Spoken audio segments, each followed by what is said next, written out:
Olá, seja bem-vindo à Culturaria da Rê. No vídeo de hoje, a gente vai falar sobre uma figura fundamental do livro Mahabharata, que é um dos contos que está nesse livro aqui, que está guiando a gente sobre esse conhecimento da mitologia da Índia. A gente vai falar de Bhishma. Quer conhecer a história desse grande guerreiro? Fica comigo até o fim do vídeo, que eu vou te contar. Faça esse vídeo chegar a mais pessoas no YouTube. Deixe seu joinha, se inscreva no canal e ative o sininho. Toda semana tem vídeo novo por aqui. Agora, vamos para o nosso conteúdo.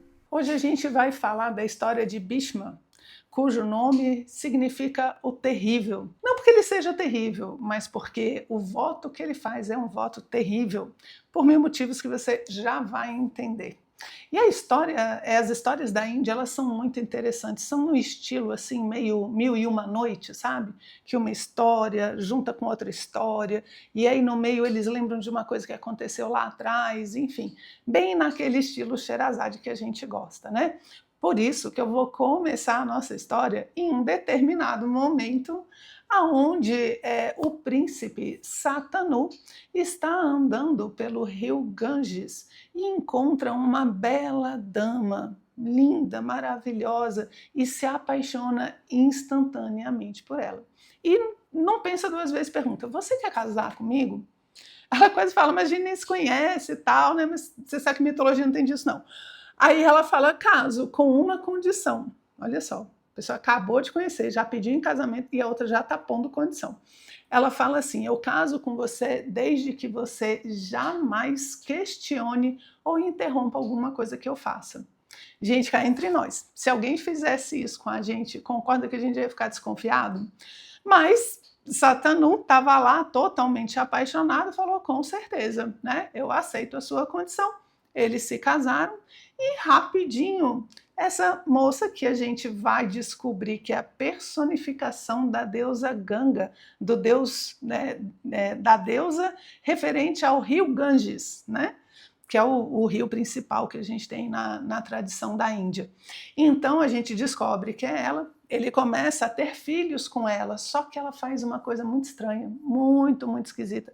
Toda vez que um filho nasce, ela vai no rio e mata o filho afogado. Nasceu o primeiro, ela fez isso, Satanu pensou: meu Deus, mas eu tenho um voto, eu não posso falar nada, né? Eu prometi que eu não ia falar nada. Chegou o segundo filho, ela afogou o filho no Ganges. O terceiro, o quarto, o quinto, o sexto, o sétimo filho, ele já estava horrorizado de como uma mulher tão linda podia fazer umas coisas tão horrorosas assim, né? E quando chegou no oitavo filho, ele falou: chega, não, acabou, esse filho vai sobreviver, eu preciso que ele sobreviva, ele é meu filho e ele vai ser o meu herdeiro, ele vai ser o próximo rei, não tem condições de você ficar matando todos os filhos que a gente tem. E é aí que a gente sabe que a deusa tinha aceitado casar com ele, porque havia uma maldição anterior, né, que tinha feito com que 8 deuses estivessem fadados a nascer como mortais. E isso, gente, para um deus, né, deve ser a pior coisa possível, nascer como um mortal. Só que essa maldição, ela previa que 7 deles, né, nasceriam como mortais, mas rapidamente poderiam ser aliviados disso, mas um deles teria que viver como mortal até o fim da vida mesmo. Ele não poderia encurtar essa vida de sofrimento, né, para o Deus encarnado num corpo mortal. Então, o que aconteceu? 7 deles nasceram, 7 deles ela matou, e ela falou assim, falou: Satanu, eles são deuses, eu estou devolvendo eles, né, para o mundo espiritual. E esse aqui que você interrompeu, ele também faz parte desta maldição, porque ela previa que apenas um teria que viver uma vida longa e plena como mortal. Esse, então, vai ser o seu filho. Eu vou levar ele, né, vou cuidar dele, e já eu trago ele de volta. Pode deixar que este daqui eu não vou matar. Ela levou o filho deles, que ainda não se chama Bhishma, né? Levou o filho deles, então cuidou dele, ensinou as artes da guerra, as artes cavalheirescas, ensinou tudo que um príncipe, né, precisaria saber. E depois voltou com ele já adulto e devolveu para Satanu.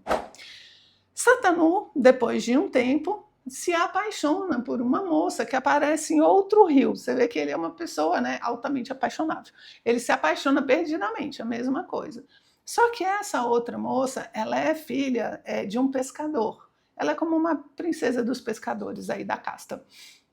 E o pai dela fala assim: não, eu não vou deixar ela casar com você, porque você tem o seu filho, né?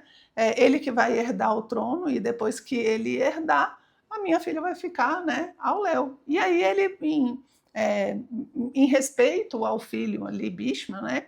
Ainda não se chamava Bhishma, em respeito ao filho, então ele não casa com ela, mas ele fica lá triste, sorumbático, aquela coisa assim de ai meu Deus, a mulher da minha vida, mas eu não posso casar e tal. E o garoto tá olhando o pai naquele estado, né? Falando o que está acontecendo com ele. E quando ele sabe o que aconteceu, né? Por que o pai dá daquele jeito, ele vai até lá os pescadores e fala: olha, você pode deixar sua filha casar, porque eu não vou querer o trono. O filho do meu pai, né, com a sua filha, vai ser o próximo rei. Eu não tenho interesse nisso. Então, esse já é o primeiro voto que ele faz, de não querer o reino, a primeira abdicação que ele faz. E aí o pai da moça fala assim: olha, você, fiquei aqui realmente impressionado, você tem muito valor, você não tem ambição, mas e os filhos que você for ter, né? Eles também vão botar a minha filha para escanteio, enfim, pode ser muito ruim para ela, porque os seus filhos podem reclamar o trono. Aí ele fala: não se preocupe, eu vou fazer um voto de castidade eterna. Eu não vou casar, eu não vou ter filhos, e você pode ficar tranquilo. E aí, quando ele faz esse segundo voto de castidade eterna, o pai fica muito comovido e dá para ele um dom. Gente, é um dom. A história fala que é um dom. Mas pensa bem se é mesmo. Olha só, ele fala assim: meu filho, agora sim ele se chama Bhishma, certo? Por quê? Porque o terrível do nome dele é pelo voto terrível que ele faz, por um bom motivo. Ele é da casta dos, ele é da família dos Kurus, né? Um guerreiro da família dos Kurus, que depois vai entrar em toda aquela luta com os Pandavas e tal, né? Apesar dos Kurus normalmente representarem a parte sombria da nossa personalidade, Bhishma é um cara top 10, olha só, ele não tem nenhum tipo de interesse, ele não tem ambição, ele faz esse voto todo, né, de castidade para que o pai possa se casar e ser feliz. Então ele está abdicando de si, né? E a lealdade dele ao pai, aos parentes, à família dos Kurus, ela é impecável durante toda a obra. Por isso que Bhishma então recebe esse nome, pelos votos que ele faz, pelo terrível da situação, né? Pela perda, pela dor que ele tem não, assim, da condição dele, né? Porque ele faz de boa, ele faz lá feliz da vida, né? Mas a gente olha e fala: poxa, ele abdicou de tudo, e ele realmente é leal à família como um todo. Aí então ele recebe o nome de Bhishma. Quando ele faz isso, o pai fala: em homenagem, então vou te dar um dom, você vai poder escolher a hora que você vai morrer. Gente, me diga se isso é um dom ou se não é uma maldição. Pensa comigo, pensa comigo. A princípio eu sei, você pensou assim: ah, beleza, não vou morrer nunca, né? Esse dia não vai chegar nunca. Mas olha só a história dele, né? Ele já abdicou o trono, ele abdicou a esposa, abdicou de filhos, abdicou de tudo. O que falta para ele? Abdicar a própria vida, né? Então, esse dom que ele recebe, de certa forma, é uma espécie de último momento, né? É o último momento de sacrifício que ele vai fazer, que é escolher o momento da sua própria morte. E esse momento, gente, vai ser para um outro vídeo, porque ele vai para a guerra. Assim, tem uma parte também. Mais para frente acontece milhões de coisas. E aí, a filha dos pescadores, né? Satyavati, ela vira e fala assim: olha, Bhima, nossos filhos, né, meus filhos com seu pai morreram, eu acho que você devia assumir o trono, porque a gente está sem herdeiro. Aí o Bhima vira e fala: lamento, mas agora não dá mais não. Já fiz meu voto, eu disse que não ia ter filhos, eu disse que não ia assumir o reino. Então vamos resolver esse problema de outro jeito. Não pode ser eu, né? Então veja que isso que ele faz no início para que o pai case lá na frente vai dar maior problemão, mas ele, ó, firme, ele não abre mão de jeito nenhum. E a morte dele, com certeza, o nosso livro aqui, que está sendo o nosso guia, vai trazer em algum momento, né, outras histórias relacionadas a ele. E o que eu queria passar para vocês hoje é, olha só que legal o que o mito faz com que a gente pense, com que a gente considere, né? Se eu pudesse escolher o momento de morrer, olha só que situação, gente. Não é à toa que a natureza não nos dá essa possibilidade, né? Imagina você viver sabendo o momento que você vai morrer, em alguns mitos, né? A pessoa sabe quando ela vai morrer. E em outros casos, que nem ele, que você pode escolher, falar, não, vou morrer agora. Pronto, agora é um bom momento para morrer. E ele encontra, de fato, na história, um bom momento para morrer. E o que é isso? Olha a sabedoria que isso implica. Isso pode parecer um dom, pode ser uma maldição, mas com certeza é um grande sacrifício que ele vai fazer pelo bem do todo uma vez mais. Por isso que a história de Bhishma se confunde com toda a história aí da saga da família Bharata dentro do Mahabharata, e ele é conhecido como um dos maiores guerreiros que já existiu.